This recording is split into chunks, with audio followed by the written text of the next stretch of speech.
become a freelance journalist in 2005. And then in the year 2010, he joined the Economic Times to report on rural India's Forest Rights Act. Then he joined in Scroll.in in 2015 to do a 33-month-long reporting project here to the ground, which became this substrate for this book. The designing of this book is in such a manner that it provides a lot of facts about how democracy is degrading in particular 6 states he has mentioned. The most remarkable impression of this book is how he gave the introduction by comparing the story of India to the story of Amul, the milk cooperative based in Gujarat. Like Amul, India too began in earnest. It sought to use the modern innovation of constitutional democracy to remake its millions oppressed by gender and caste asymmetries, separated by religion and ethnicity, and drained dry of their blood by colonialism into equal citizens. The country created a republic with universal suffrage, formalized separation of powers, instituted orderly transfer of power, and worked towards agricultural and industrial modernization. It made mistakes too, like the first amendment of the Constitution, which introduced curbs to fundamental freedoms, the retention and use of preventive detention, the incarceration of Sheikh Abdullah, and the dismissal of the EMS Namudripat government in Kerala. But the country was very much a nascent post-colonial democracy rising to its feet. As the Hungarian thinker Todorov writes, that democracy secretes within itself the very essence that fed the democracy. Now, Rajshekhar moved to Scroll.in to start a project that was based for just 16 months, and he wanted to report on 6 states, and the idea was to study those states, between them capture a cross-section of India's diversity, one from India's hilly borderlands, Mizoram, one which is mineral rich but poor, that is Odisha, one with irrigated agriculture, that is Punjab, another with rain-red farming, Bihar, one relatively industrialized state from the north, Gujarat, and another from the south, Tamil Nadu. To identify the processes, Rajshekhar interviewed a representative slice of each state's political economy. Business people, politicians, activists, bureaucrats, religious leaders, reporters, authors, and even poets about the biggest changes in their state over the past 5 to 7 years. To avoid big city bias, he conducted these conversations in smaller parts of the states also. Now his remark was that democracy was malfunctioning in each state he reported from. Mizoram was financially unviable. Odisha was dominated by a handful of families. Punjab, while he was there, was entirely controlled by one family, the Prakash Singh Badal clan, and under J. Jayalalitha, Tamil Nadu had drifted from welfarism to messianic populism. In Bihar, the state was actually absent, and in Gujarat, majoritarianism writ large. Beneath these differences lurked similarities. All these 6 states failed or struggled to deliver health, education, and justice. The elite gained much more than everyone else, and these were weakening of democratic practice and a loss of common purpose as old world views retreated without a new vision replacing them. The question wrote itself: how did these 6 states, situated geographically at different parts of the nation, with different histories, different culture and tradition, natural resource allocations, economic and civil society structures, and political parties at the helm, reach the same developmental degradation? This is not a bloodless or abstract question.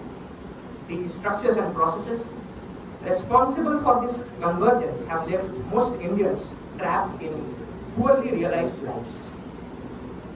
As we will see in this book, most Indians live despite the state, as opposed to flourishing under it. The structures and processes responsible for that outcome also threaten India's democracy. Not just the greatest accomplishment in subcontinent's history, but also one of the most audacious experiments in the post-colonial world.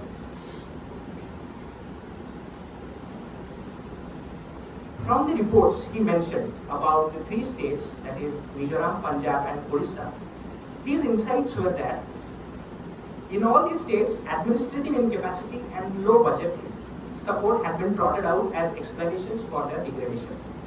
But however, these were superficial answers. if its politicians had not annexed road building, Mizoram state's revenues would have been higher. If Odisha had retained more of the revenue from the iron ore boom, it could have spent more on teachers. Had Punjab mopped up revenues from liquor and stone crushing, then it could have had more than one cardiologist for the entire state. Each of these were choices made not by the bureaucracy but the political leadership. In all these three states, political parties voted to power to find solutions to the problem facing these states and made choices that helped them grow at the cost of their own people. Neither Odisha nor Punjab tolerated descent. Both states also showed a concentration of political power. Odisha has been ruled by Navin Patnaik for more than 20 years now, and the Badals controlled Punjab. In Mizoram, neither the State Anti-Corruption Bureau nor courts heeded the charges against Lal Khanzar. Odisha saw little systematic challenge to the under-collection of mining revenues and the speculation that followed. Even fish stocks were falling down in Tamil Nadu because sea surface temperatures were rising globally. Odisha's ore export boom ended when the US subprime crisis hit China. Now the centre's decision to redirect payments to state treasuries hurt the Mizoram's HIV program. And yet, none of these states took even the adaptive or mitigative steps they could. Tamil Nadu could have stopped the flow of effluents into the seas. Odisha could have boosted its steel sector, and Punjab could have strengthened farm extension. Bihar too could have strengthened disease surveillance. The reason for this inaction lies in the four traits that are centralization, extractiveness, dominance, and clientelism. Another lies in fiscal constraints. In the last 2 decades, the economic independence of the states has shrunk. They have slowly yielded their sources to revenue to the center, and GST being the latest instance. At the same time, not only do the payments from the center, as we saw in Mizoram, increasingly come in fixed issues, but also curbs on state borrowings are rising. Centralization is one of the reasons of the leadership cults that are prominent in Punjab and Bihar. In the absence of strong local leaders, the High Command has to win elections by itself. Another factor is the psychophancy that concentration of power spawns. Yet another is the desperation of the masses.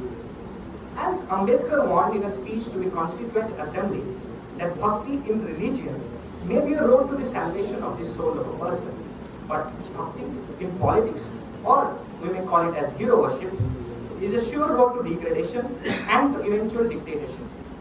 Seeking legitimacy from elections not only keeps parties in constant campaign mode, but also enforces the short-term bias built into democratic politics, in which politicians are always under pressure to show quick results. This, coupled with the weakening of the state capacity, pushes politicians towards populist schemes that do not demand a lot from the state. In Tamil Nadu, politics had always been the driving seat, but not so in Gujarat.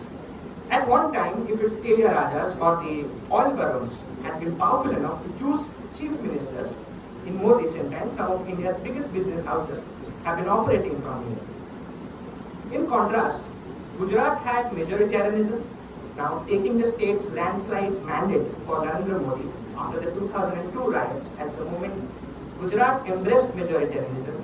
That was a conservative milestone. What accompanied was the party's use of fear. On the one hand, it positioned Muslims as a threat, one that only the BJP could control. Under Modi, this project of fear intensified further. Anyone who speaks against Modi from inside the BJP gets finished either physically or politically. Majoritarianism cast a yet longer shadow over Gujarat than just active discrimination against the Muslims. It was the reason why all minorities in the state, not just Muslims, but also Dalits, Adivasis, fared poorly on health and education indices. Ambedkar foresaw that if the individuals in a society are separated into classes, and the classes are isolated from one another, and each individual feels that his loyalty to his class must come before his loyalty to everything else, then the living in the class compartments becomes class conscious. The person is bound to place his class interests above the interests of others. He uses his authority to pervert law and justice, to promote the interests of his class, and for this purpose systematically practices discrimination against the persons who do not actually belong to his class. In such a society, he writes, where classes clash and are charged with antisocial tendencies, governments cannot govern with justice and fairness. In the conclusion of the book, M. Rajshekhar gives very remarkable points that all the governments of the 6 states failed to deliver health, education and justice. Self-interested political parties, entirely unable to deal with the challenges before their state, hid their failure through denial, diversion, leadership cults, endorsements from others. Watchdog institutions rarely held power accountable. Citizens fell back, not on democratic remedies, but on caste and religious structures to keep insecurity at bay. In all, Indian democracy seemed more performative than actually being real. What India has experienced under Modi is executive aggrandizement. The difference between the BJP and the other political parties in the country is not one of moral character as the party claims. The success of India's political parties hinges on a few building blocks. Winning elections through not just political promises, but also ground-level constituency manipulation, social media disinformation architectures, access to formal and informal finance, curbing challenges, be it from elections, India's federal structure, watchdog institutions or civil society, and the cult of the leader. These apply to BJP as well. What sets the BJP apart from its rivals is its greater proficiency in the use of these building blocks. In a few pages also, M. Rajshekhar gave how India during the times of the beginning of the COVID-19 pandemic actually failed to solve the issues of the pandemic in the initial stages. Despite warnings, India was slow to respond. Ignoring WHO's guidelines, the government did not stockpile the protective gear, and the centre's first aggressive reaction on 24th March 2020, a previous one, which involved the Prime Minister asking the middle class India to clap their hands and bang plates from their balconies, was also one of a panic incident. That night on television, Modi announced a 21-day complete lockdown starting at midnight, during which people were not to step outside except to buy essentials. But the main thing that the government overlooked was the case of the migrant workers. Unable to work, their cash reserves ran low.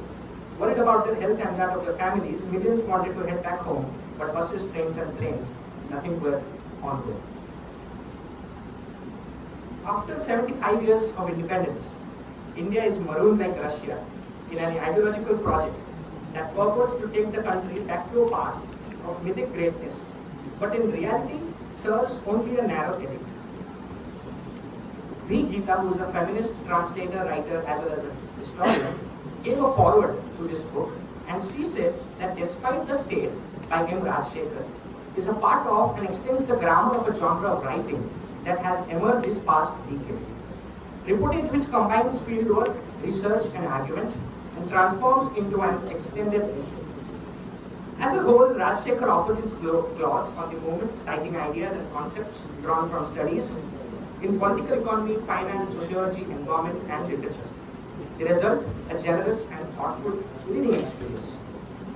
Rich detail in this book and a lot of facts sits easily with provocative ideas and description is steered into the argument. In another sense too, this is a type of new writing.